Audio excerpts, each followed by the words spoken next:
আসসালামু আলাইকুম, সবাই কেমন আছেন? আশা করি সবাই ভালো আছেন। আল্লাহর রহমতে আমরাও ভালো আছি।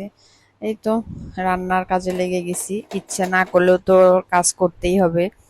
এই জন্য রান্না বসার আগে সবকিছু কাটা বাছা করে নিচ্ছি। এখন চুলাটা মুছে তারপরে রান্না বসাই দিব। এই জন্য আমি সবসময় চেষ্টা করি রান্না বসানোর আগে চুলাটা একটু ভালো করে মুছে নিতে। আজকে রান্না করব ধুন্দুল ভাজি, ভুড়ি ভাজি আর হলে পেঁপে দিয়ে রুই মাছ ঝোল করব। আপনাদের ভাই অনেকদিন হলেও বলতেছে পেঁপে দিয়ে মাছ ঝোল করতে, কিন্তু আমার ভালো লাগে না খাইতে।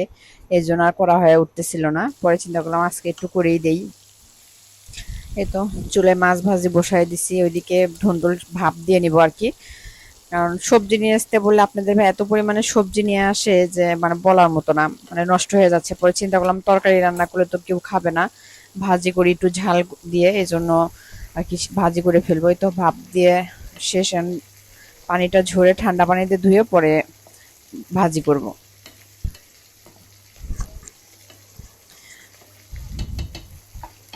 এখন ঢেলে ফেলবো। কারণ মানুষ এত সবজি কিনে নিয়ে আসে যে খাওয়ার মতো হয় না, মানে ওই সবজি সারাক্ষণ ভালো লাগে না। আর বাচ্চারা তো বেশি সবজি মাছ খায় না, শুধু মুরগি খাবে। এই জন্য আর কি ঝামেলা হয়ে যায়, বাচ্চারা মাছ খাইতেই চায় না। এই তো এখন ধুন্দুলটা নেমে ফেলবো। নেমে ভালো করে একটু ঠান্ডা পানিতে, তাহলে তিতা একটা যে ভাব থাকে সেই ভাব ইয়েটা চলে যাবে ভাজি করলে, আর খাইতে অনেক মজা হবে।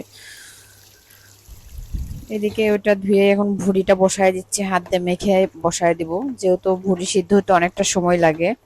এদিকে সাইফা মনিকে বলতেছি তুমি একটু রুমটা একটু গুছাও, আমি একটু রান্না করি, আম্মুকে একটু হেল্প করো।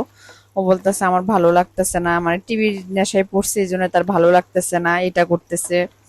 মানে এই একটা অবস্থা, মা আমি গল্প করতেছি আর কাজ করতেছি, ছেলে তো কোচিং এ। এই তো এদিকে আমি ধুন্দুলটা ভাজি করব। শুকনো মরিচ দিছি, পেঁয়াজ দিব, আহ, হালকা একটু আদা রসুন বাটা জিরা বাটা দিব, আর হলুদ আর হলে হলুদের গুঁড়া দেব, এটাই। ভাজিটা খেয়ে দেখবেন অনেক মজা লাগে ভাজিটা।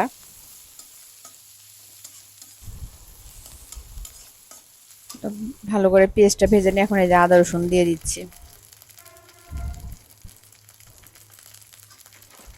সাইফা মনি আর আমি গল্প করতেছি, সাইফা মনি বলতেছে আম্মু আমিও স্যুপ রান্না করছি। বললাম আচ্ছা তুমি স্যুপ রান্না করে আমার একটু খাওয়াও, আমি অনেক ক্লান্ত হয়ে যাচ্ছি, গরমে রান্না করতে ইচ্ছা করতেছে না। মানে ওকে আর ভিডিও করা হচ্ছে না, কারণ ও ভিডিওতে এখন আসবে না। এই হলো ওর অবস্থা।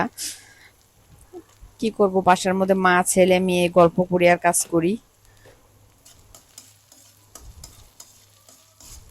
এই তো এখন ধুন্দুল দিয়ে দিব।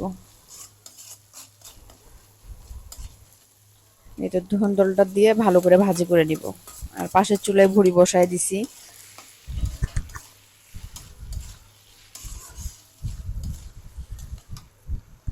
এই তো পরে লাস্টে দেখি ও ইচ্ছা করে গুছাচ্ছে সোফাটা। আমি এই জন্য মোবাইল ধরার সাথে ও বুঝতে পারছে যে আম্মু মনে হয় ভিডিও করতেছে।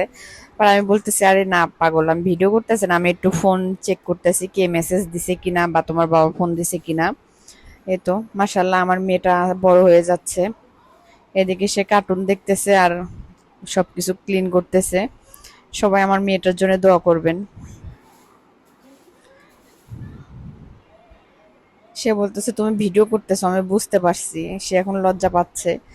এই তো ওর সাথে অনেকক্ষণ মজা টজা করে পরে লাস্টে ভাজির কাছে চলে আসলাম আবার রান্নাঘরে। এখন ভাজিটা নেমে ফেলবো আর কি। নেমে মাছের তরকারিটা বসায় দিব।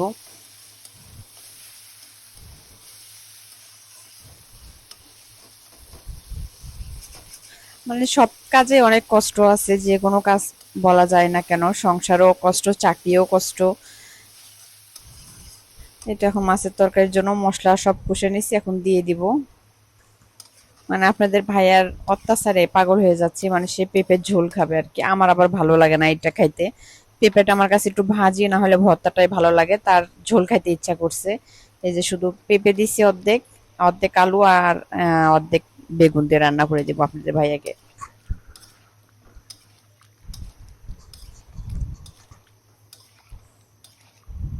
এই তো সবজিটা ভালো করে কষায় নিব।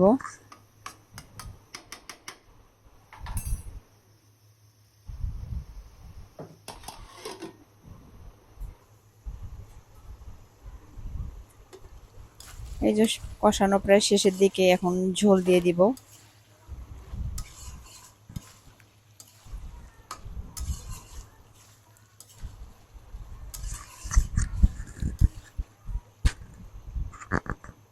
এই দেখুন আমি সব কিছুতেই গরম পানি, মানে সব তরকারিতে গরম পানি দেওয়ার চেষ্টা করি, কারণ গরম পানি দিলে তরকারিটা তাড়াতাড়ি হয় আর খাইতেও একটু মজা লাগে আর কি।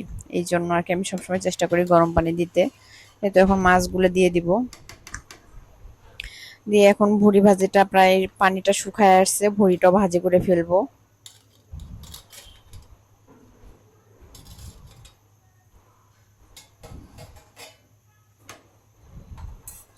এই তো এখন ভুড়ি ভাজিটা করে ফেলতেছি।